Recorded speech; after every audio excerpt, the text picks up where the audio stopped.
What's up, everybody? Welcome to Move the Sticks. DJ, Bucky, back together again. Buck, how you doing, man? Man, I'm great, DJ. You may not know this, but in Southern Cal, Monday, July 24th, was the official kickoff date for practices for high schools. I don't know if your Woo! son, I don't know if y'all kicked it off down there, but today was the official day. Guys have been doing a bunch of different things, 7-on-7, running around, but today is the official clock. And DJ, much like NFL training camps, it happens fast. I think I counted maybe 15 practices. You got a scrimmage. Next week you're playing, and before you know it, man, you're in the middle of the hamster wheel. It's going.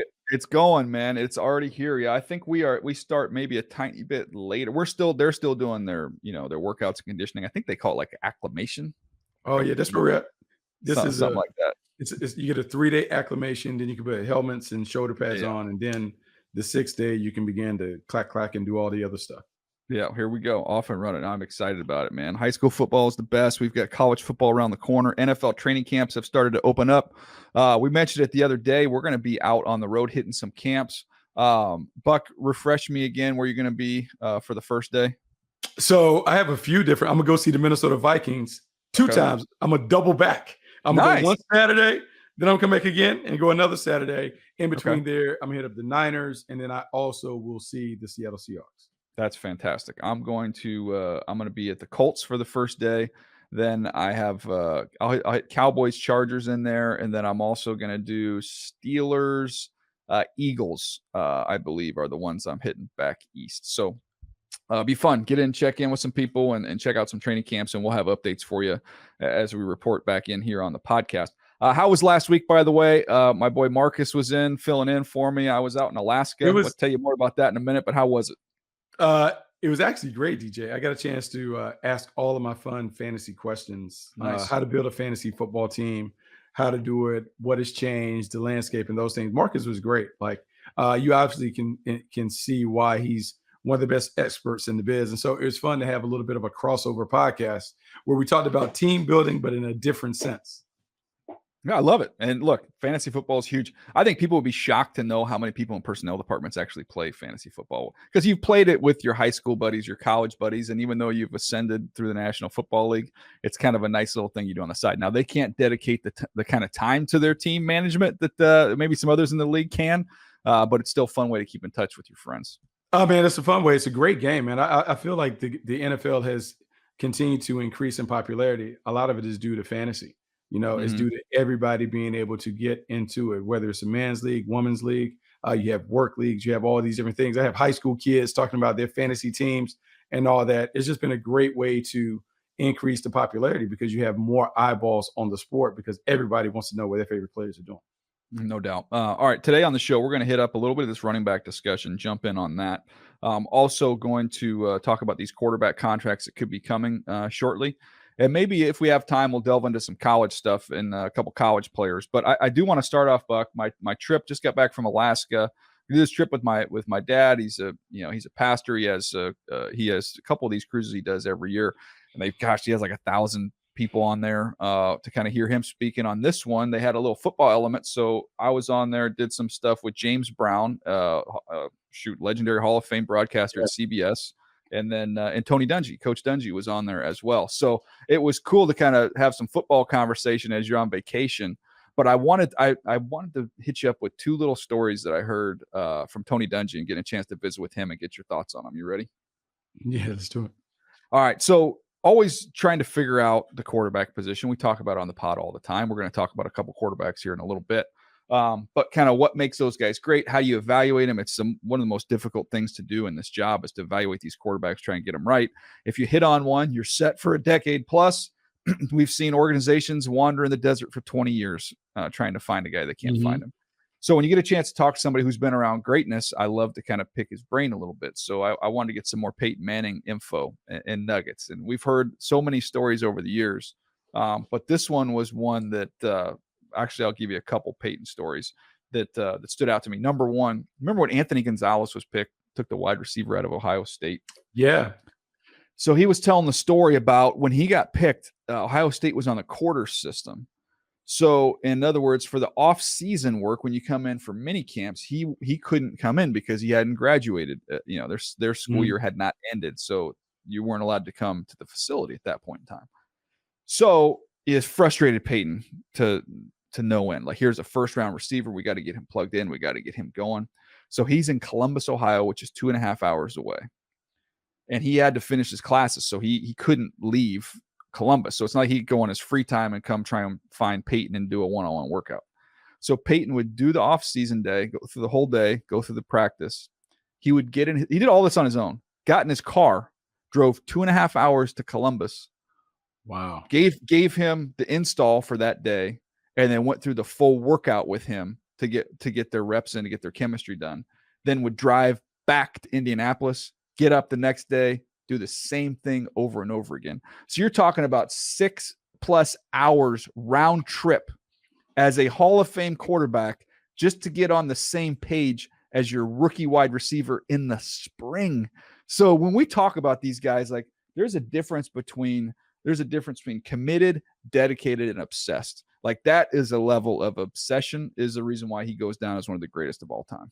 It's funny that you said that, because last week we had the NFL Summit, and Tim Grover, legendary trainer of Kobe, MJ, Dwayne Wade, he stood on stage and he talked about obsession. And he talked about the greats are not interested. They're obsessed with the process of winning and all the other things. So when you just talk about that little story on Peyton Manning, it pulls the curtain back on his obsession.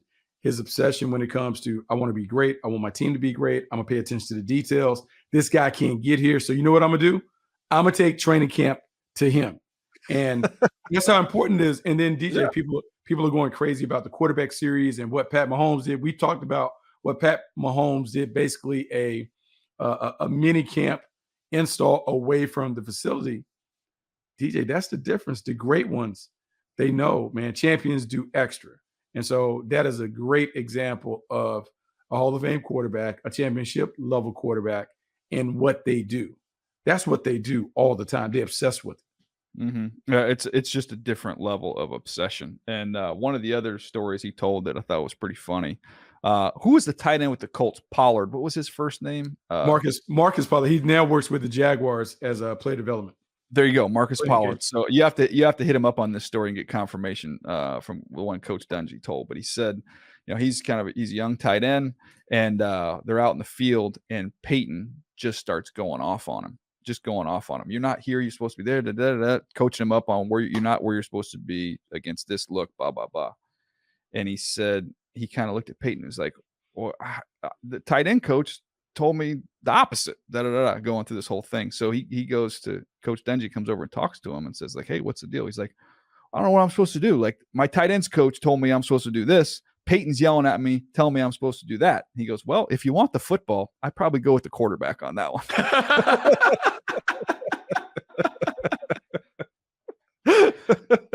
I mean, he's not wrong. I mean, that's how it goes. But the other thing that sheds light on is the ownership that a quarterback has, and how at the highest levels, when you have a franchise quarterback, the head coach and some of those guys, they defer. You defer in terms of some things like, hey, well, in the playbook, it says this, but the quarterback likes it this way. And that's not uncommon. We've been at organizations and franchises where you have an elite quarterback. Yeah, he dictates the terms. DJ, I don't know if you've seen some of the stuff that's buzzing in New York. Look, I wasn't buying into the Aaron Rodgers in New York thing, but I'm not going to lie. These clips I'm seeing, on board. I'm not jumping all the way on board, but I may stick my toe in the water a little bit. But look, the clips that I'm seeing with Garrett Wilson, the way that he is like showing up, just the way that the teammates are all in. Look, man, it's eerily similar to the way that the Buccaneers were all in on Tom Brady, the team. And so we'll see if his body can hold up and he can last. But I will say they are certainly hanging on his every word. He is the Pied Piper up in New York. And you can just see the energy. And I know it's social and they edit but you can see there's a different energy. And I don't know if you've heard, but some of the reports, they're talking about Zach Wilson. Might have been the best thing to happen to Zach Wilson. Yeah. He not only gets a chance to have a veteran play in front of him, but he gets a chance to sit behind a guy that he idolized.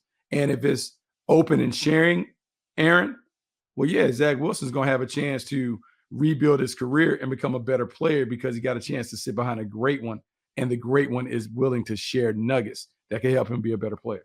Yeah, and it would be a legacy play for Aaron Rodgers, for, Oh, maybe yeah, for 10, sure. 15 years after now, if it does work out for Zach Wilson, Aaron can take some credit for that. So, no, it does look like a lot of positivity, a lot of positive news coming out of Jets camp.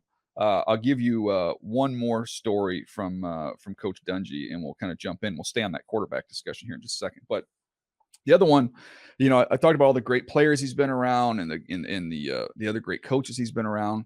But when you hear him talk about Chuck Noll, who he played for with the Pittsburgh Yeah. Steelers, there's like a reverence there. I mean, Tony Dungy is very Mhm. classy. He's always gonna be impressive the way he talks about people. But this one just there's a different tone in his voice when he talked about Chuck Noll. And I was trying to ask him about describing his style as a coach. And he said, it's a little bit different era when you had guys like him and Tom Landry.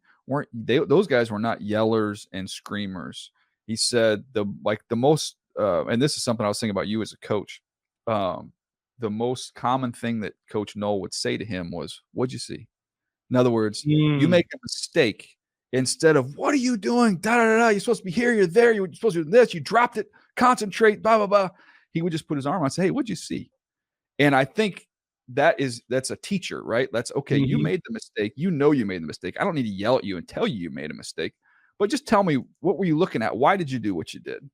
And then when guys can explain that, I think if you don't understand the mistake that you've made, you're going to have a hard time getting better.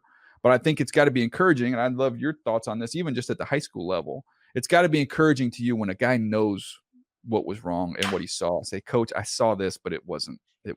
I was wrong. Blah blah blah. No, those are the great moments. And so it's funny you bring up a Tony Dungy story because I have others who have been close to Tony Dungy, and I'm always asking them like what did he do or whatever. And Chuck Noll would always come up. So DJ, Mhm. then when you start studying Chuck Noll and those guys, teachers and simplicity and repetition and those things, and so it is that. And when you talk about a different time, yes, it was a different time, but man, great coaches transcend every era. And so when you think about this game, the game is really one where it has to be taught. And so no Mhm. matter how much you played, you still have to be taught the nuances of the game. And I think what Tony Dungy, what Chuck Noll, what those guys are able to do is to take the complex and make it simple. And by having that two-way conversation, they're getting buy-in because it's about, hey man, we want to get this right. So how can I help you understand what it is that we're doing? I would say this, and we've seen it. When I watch Doug Peterson interact with Trevor Lawrence, Mhm. not saying that he's those guys, but the tone with which he Yeah. delivers resonates. Trevor Lawrence talks about, man, I'm being taught those things. I think as much as I love like the old school macho or whatever, I think the best coaches have the ability to teach the game and they teach it in a way that it resonates with the players. And sometimes that's taking your voice down, not being distracted by the yelling and being able to simply explain it. Because no one wants to go out there and mess up on their own unless they're Mhm. a ding dong. Like Mhm. nobody deliberately goes out to bust coverage. So, okay, well, maybe as a coach, I can do a better job of explaining it and meet them at their level. Yeah, the other thing that was mentioned, talking about the Bucks and think about the defenses that they had there and how dominant they were. He said that one of the big things for them was just loafs, and that was like there was such pride in not getting a loaf. And he said to the point where there was a play where Robert Smith breaks out into the open field, and Warren Sapp tracks him down and tackles him about 60 yards down the field. So they get to the film, and I don't know if it was Tierlink, who was the D line coach, whoever the D line coach was at that time Rod, for them. maybe If I was Robert. it was Marinelli, Rod, maybe it was Marinelli just as kind yeah. of the DC Mhm. or no, he would have been the D line coach. Then you had Kiffin. Kiffin would have Yeah. been the DC, but he got a loaf on the play. He went. Robert Smith's a track star. He tackles him Yeah. 60 yards down the field. They said Warren was livid. Like, how can you give me a loaf? I just ran this dude down. He goes, well, watch the beginning of the play. You're not getting up the field. So then you turned it on. He said, if you'd have been playing hard the whole time, you'd have caught him at 40 yards instead of 60. He said, and Warren couldn't say anything, but he said there was so much pride in how hard they played. And then it got me thinking of, man, another example. If you want to look at potentially the great defenses in this league going into this upcoming season, look and see who has not only talent at the D line position, but who has depth. so that Mhm. those guys can play 100 miles an hour at all times. So it's funny that you bring up that, like, Rod Marinelli and the Tampa defense and all those things. So I don't know if I've ever told you this story. So this is my first year as a head coach, Mhm. coaching high school, and I watched the Cowboys play forever, and I'm just like, man, they play so hard. So part of NFL Network duties, I have to go up to training camp, and I'm watching them, and they're just flying to the ball. I mean, like bat out of hell, just going. Mhm. And so at the end of practice, Rob Marinelli's walking into the parking lot, and I pull him up. I said, "Hey, coach, I got to ask you this stuff." I said, "Look, it's my first year coaching high school, and man, I'm looking at your guys, and how did they play so hard? How you get them to play so hard?" He said, "You demand it." He Mhm. said, and he said, because the old military guy, he said, "But you demand the effort every Mhm. play, and anytime that is not up to par, you make them do it over." And the funny thing that you said about Lowe's, I wish I could show you my script. My script says that, DJ. It says exactly what. Oh, I got it right here, there, DJ, because I just came Nice. from What we got? practice. So you can't. Oh, it's too close. So There you go. up There you here, go. you Effort. see you see effort, right? Yeah. And it talks about 11 defenders running to the ball at all times, Love that. like Max at speed, max max effort. speed, max effort. A loaf, by definition, and this came from Rod Marinelli and those guys. Any defender passed up by another defender on the way to the ball, or any change in speed by a defender before getting to the ball. Meaning, you're running, and then you're like, "Oh, I got to go." Yeah. Hold on, you have more to give. So that Yeah. story ties into it. But yeah, like Rod Marinelli talks about that. And DJ, there's just something to, if you can get a defense to just play hard. Mhm. It ain't always going to be great, but those things. And so when you hear Tony Dungy talk about it, when you see Rod Marinelli and those guys, Lovie Smith, and all those guys that come from that tree, the common denominator is their defenses play hard. And good Mhm. things happen when you run to the ball. And so it's just, 100. and that high standard. And when Warren Sapp used to work with us at NFL Media, he used to talk about their pursuit drill and how they always started practice with a pursuit drill, running to the corner, and it would be like gladiator, thumbs up, thumbs down.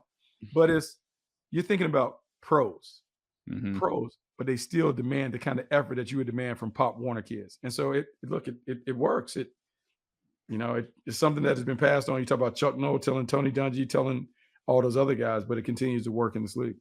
100%. No, it is really interesting. The other thing he talked about, kind of the Steelers defense, the greatest defense of all time, all the Hall of Famers that they had, how it was an unselfish group, So do your job. How many times it's like you hear Belichick say it, do your job, and like, no, I'm a dominate. You dominate your role. You do everything 100 miles an hour, but you don't get outside of that. You know what I mean? You kind of do your job. It really is that. And it's about getting everybody to buy in. It's about trying to avoid the hero plays, but just being 1/11th of the defense. And if everybody just does their part, the defense is going to play well. Bring effort, bring toughness, know exactly what to do.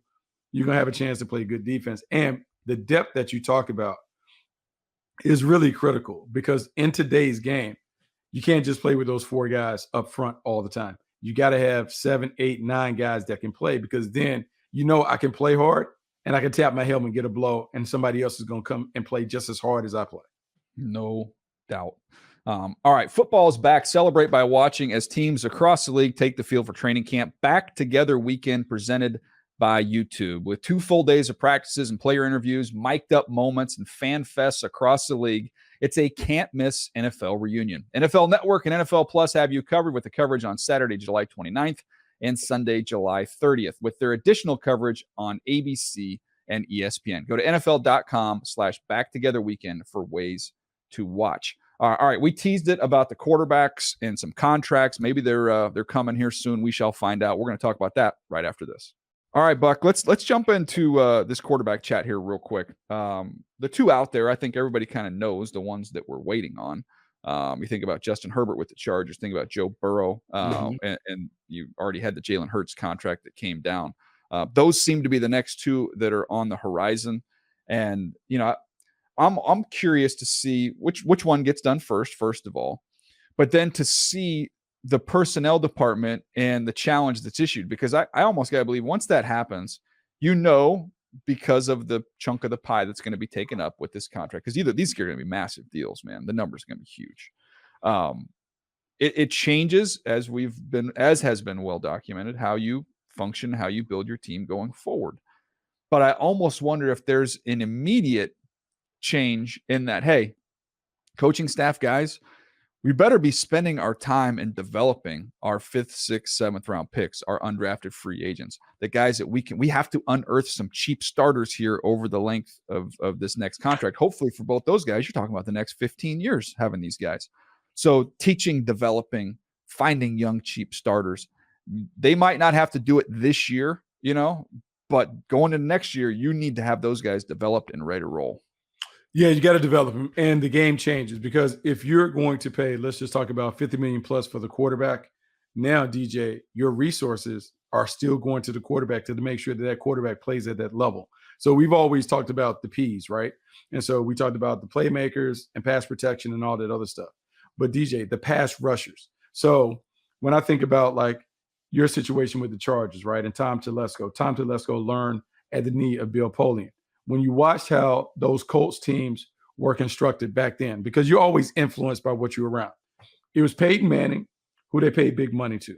The first round picks that they normally expended, wide receivers, think about Reggie Wayne and Marvin Harrison, both first rounders.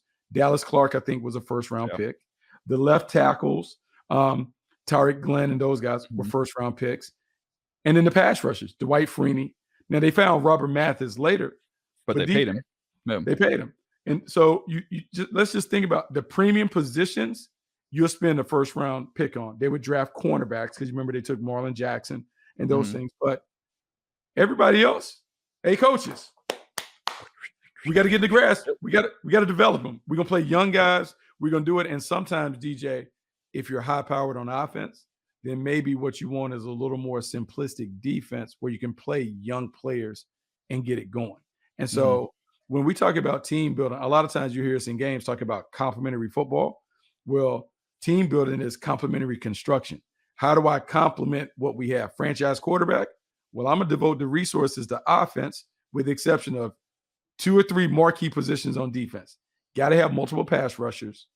Then I got to determine, do I want to have the premier corner or a premier second level player?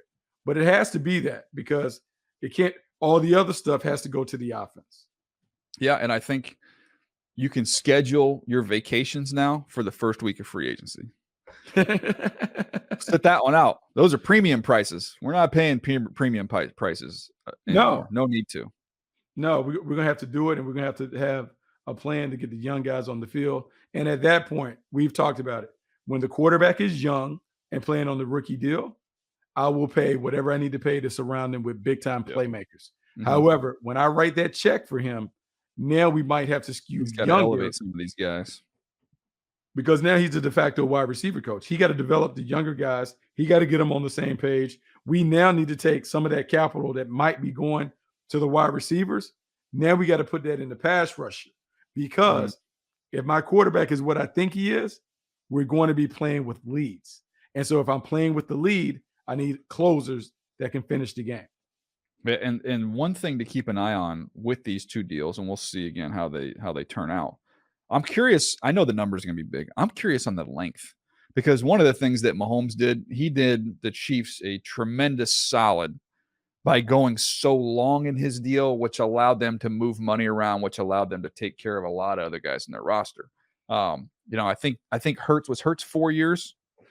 I think so. I think he was. So yeah, I mean, most of these guys, you're confident you're playing well. You want shorter, not longer, because you think the market's going to keep taking off. So from a player standpoint, you're going to probably lobby and fight for 3-4 years. From a team standpoint, man, you're like, I'll write the check, man, but you got to help me out with the years here so we can continue to build up the rest of the roster. Yeah, I mean, you got to have some flexibility. And when you're the quarterback, I mean, you're in essence the bank, meaning when the team has to re-sign somebody, they're always going to restructure the quarterback's deal because that's the biggest thing that you can do when it comes to getting the money to pay other people.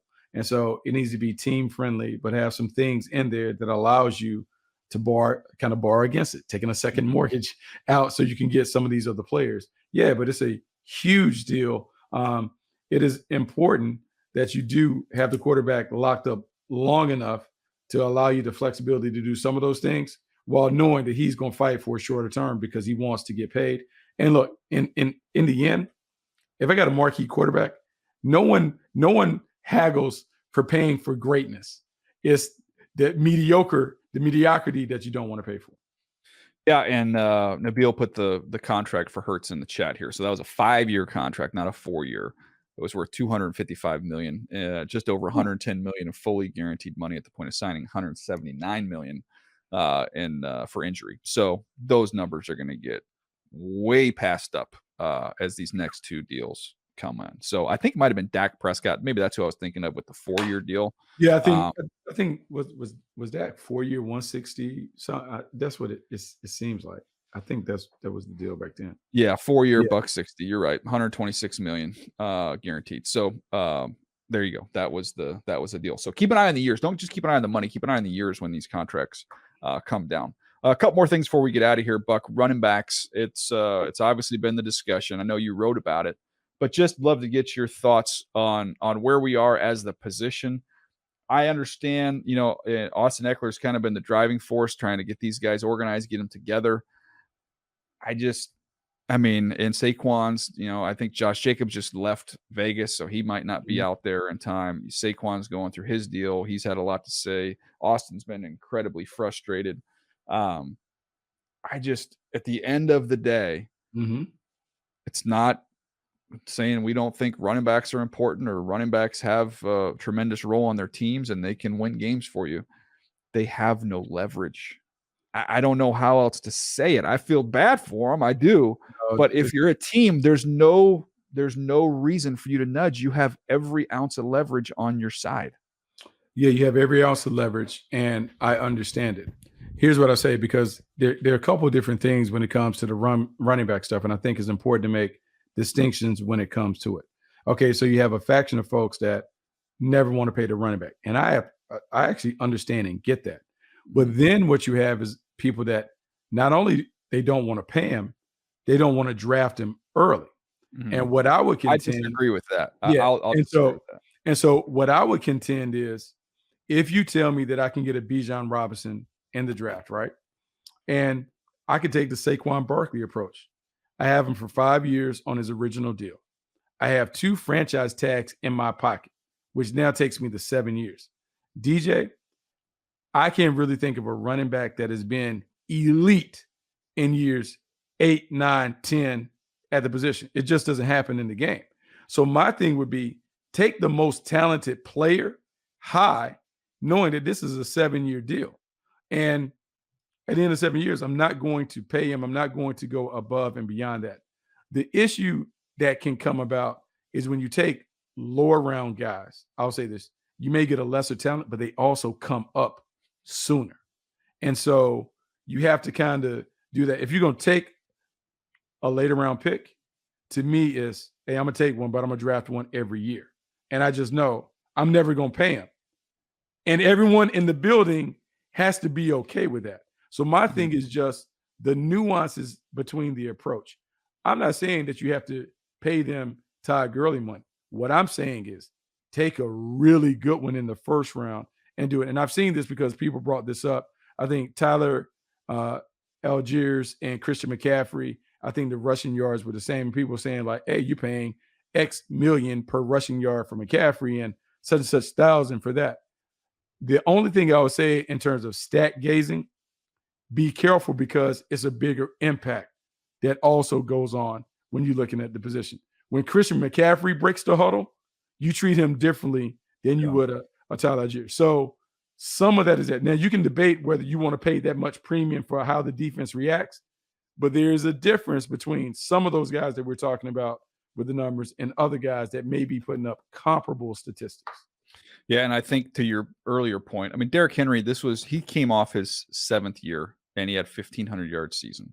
Now, 2 things on that. His first 2 years, he did not get a ton of carries, so he didn't have, obviously tremendous tread on his tires coming out of college, but his first 2 years in the NFL, he didn't get worn down. And the other thing is, he's a physical freak. Like he is Calvin Johnson, whatever you want to say, like those guys don't come into the league but every 10 years that are that Mhm. much different physically than everybody else that plays their position. He's a unicorn. But the vast majority of guys, once you get beyond that time, that 7 years, it doesn't go great. So those are just kind of the facts. It's like, hey, I don't want, why buy? I can lease a running back for 6 or 7 years, and then I'll turn the car in, I'll get another one. It sounds That's it. callous. I hate saying it, but that's just the way teams are looking at it. That is it. And then the only thing that I would say to the running backs that are, I would say, complaining about that, right? Josh Jacobs, Saquon Barkley were drafted in the first round. Those deals, based on like comparatively to other rookies, are significant deals because they were first round picks. Now, it wasn't like top of the market, quarterback money, whatever, but it was that. And then you get back to back franchise tags with still top of the market stuff. I would say the issue that I would have if I'm a running back is people go hard at the running backs, but they don't talk about the complementary receivers. And so I could see where if you're the Las Vegas Raiders and you're Josh Jacobs looking at that team and you look into your right in the huddle and Hunter Renfro is making $15 million and you're stuck at 10. Yeah, that would be the part that I was like, hold on, wait a minute. Why are we so quick to give out all the money to the receivers? I think that's where it is. It's about the playmaker. You want to play the offensive playmakers significant money. And so everyone just needs to make sure that the money that you're giving out to the right guys that can produce and produce over time. Yeah. And maybe with, the advances we've seen and being able to take care of yourself, take care of your body, that we'll see more longevity. But I think there's too many examples. Oh, it's killed them. Now look, they can be mad, but the people that they need to be mad at are not the general managers per se. Yeah. It should be Todd Gurley. If Todd Gurley Zeke Elliott, Le'Veon Bell. Yeah. Like those deals in succession Mm-hmm. killed the market because it didn't. Yeah. It didn't play out right. It didn't age. It aged like bad milk. And so that's the issue. And that's why it's going to be really, really difficult for them to do it, because until you're able to pay somebody and they play, even Christian McCaffrey, who I love, after he got paid, he had 2 injury marred seasons.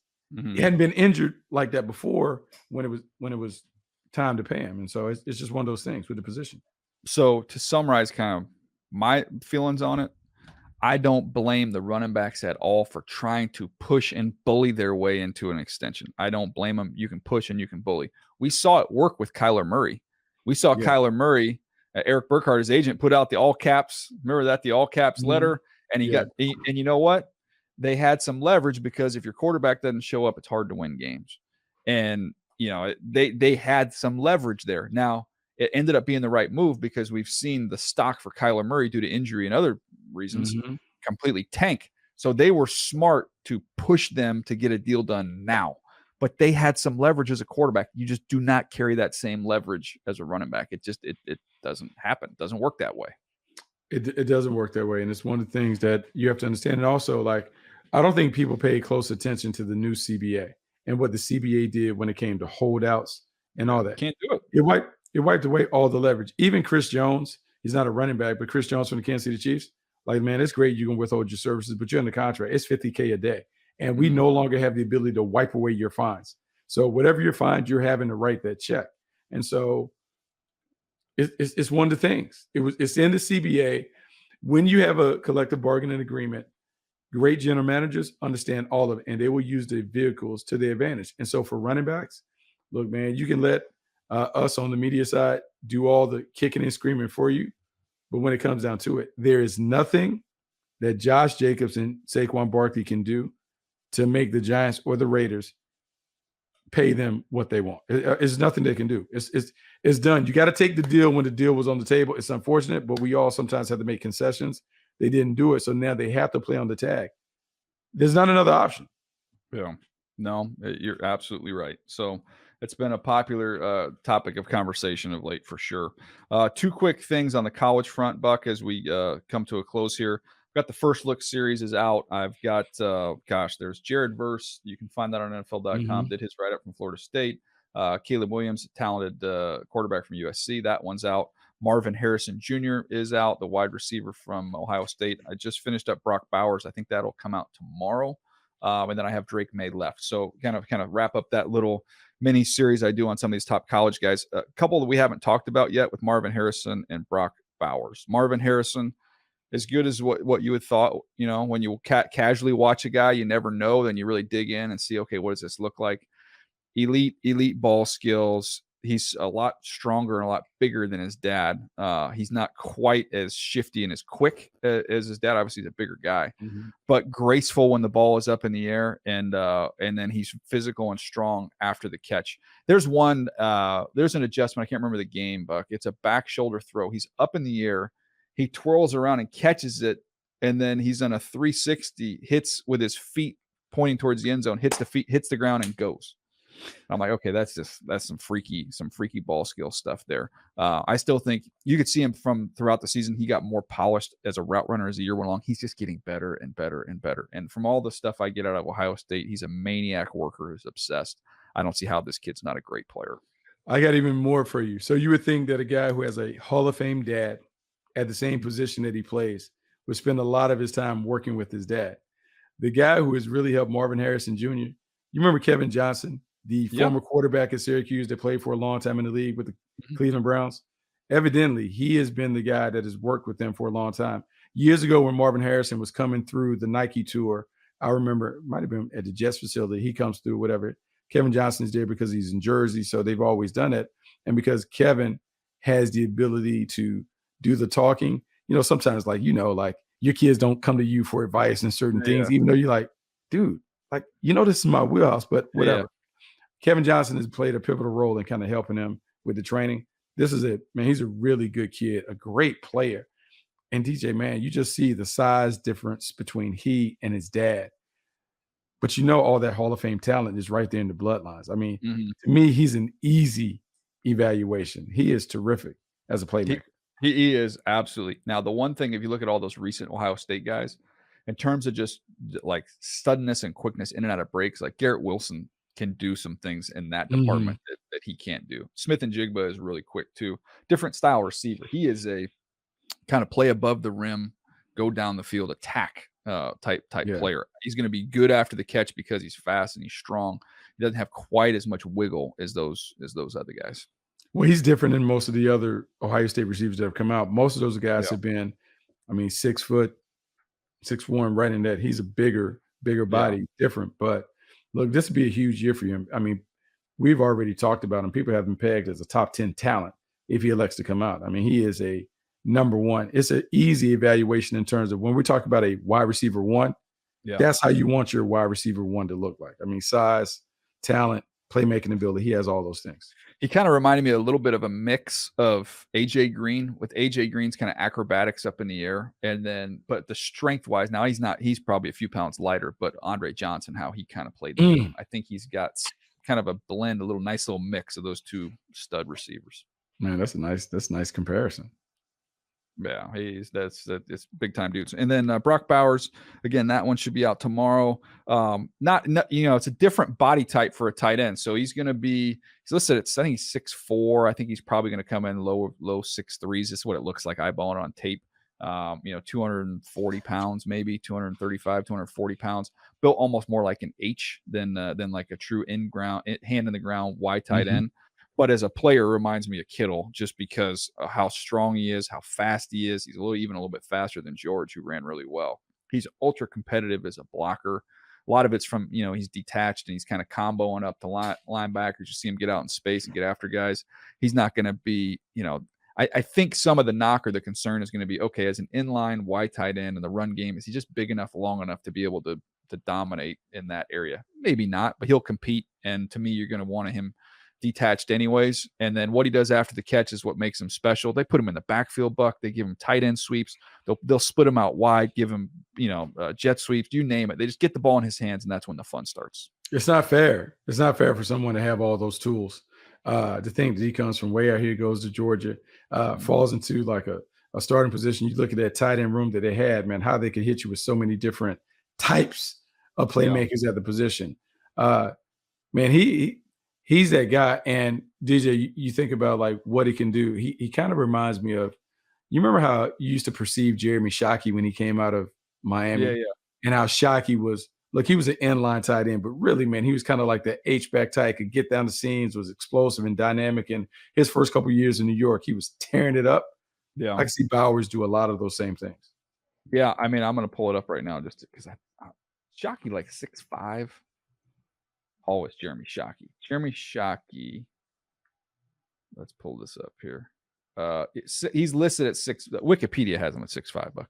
Yeah. So maybe 6'4" and change. Just a little bit taller, but this guy has some of that same type of edge to him. You know, Shockey when the ball was in his hands, like kind of that refused to go down, refused to be tackled type Old stuff. school. Yeah, Yeah, old school.